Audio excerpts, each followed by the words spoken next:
Les défenseurs de Julian Assange attendaient depuis plus d'une décennie le lanceur d'alerte australien devenu un symbole de la liberté d'informer, sorti de prison, embarquant dans un avion à l'aéroport de Londres.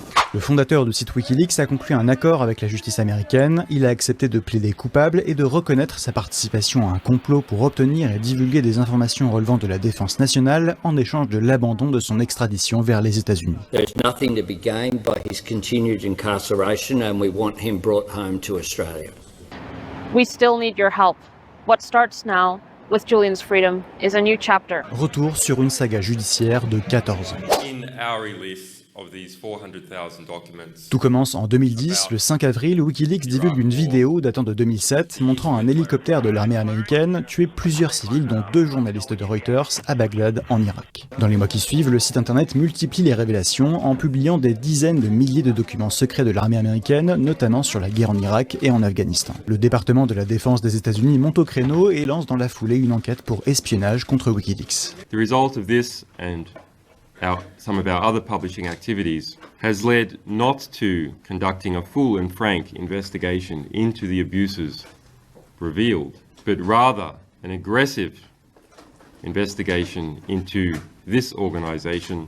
Mais en novembre 2010, les ennuis judiciaires vont s'intensifier. Julian Assange est visé par un mandat d'arrêt européen émis par la Suède, dans lequel il est accusé de viol et d'agression sexuelle sur 2 femmes. Le lanceur d'alerte nie fermement ces accusations et soupçonne que son extradition vers la Suède permet ensuite de le ramener de force aux États-Unis. Le 19 juin 2012, Julian Assange se réfugie à l'ambassade d'Équateur à Londres qui lui offre l'asile politique contre l'avis des autorités britanniques. Le cybermilitant ne peut donc pas sortir du bâtiment sans être arrêté par la police qui va activement le surveiller durant cette période.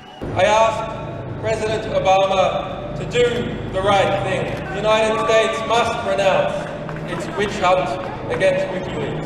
En 2013, l'enquête américaine pour espionnage aboutit à la condamnation d'une ex-militaire, Chelsea Manning, à 35 ans de prison, qui avait fourni des documents classifiés à Wikileaks. Le président Barack Obama réduira en 2017 sa peine à 7 ans, mais elle sera de nouveau emprisonnée en 2019 pour refus de témoigner contre Julian Assange. En 2016, le lanceur d'alerte, toujours enfermé dans l'ambassade d'Équateur, va s'intéresser à l'élection présidentielle américaine. Wikileaks publie à quelques mois du scrutin une série d'emails piratés du Parti démocrate. Plusieurs observateurs politiques estiment qu'ils ont permis d'avantager Donald Trump face à Hillary Clinton.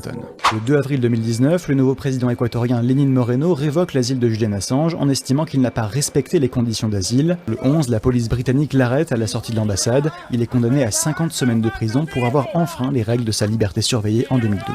Assange est incarcéré dans une prison de haute sécurité à Belmarsh. Ses conditions de détention sont vivement critiquées, notamment par sa famille, ses avocats et plusieurs ONG. Pendant 5 ans, les États-Unis continueront de demander son extradition, refusée par la justice britannique, notamment en raison de son état de santé.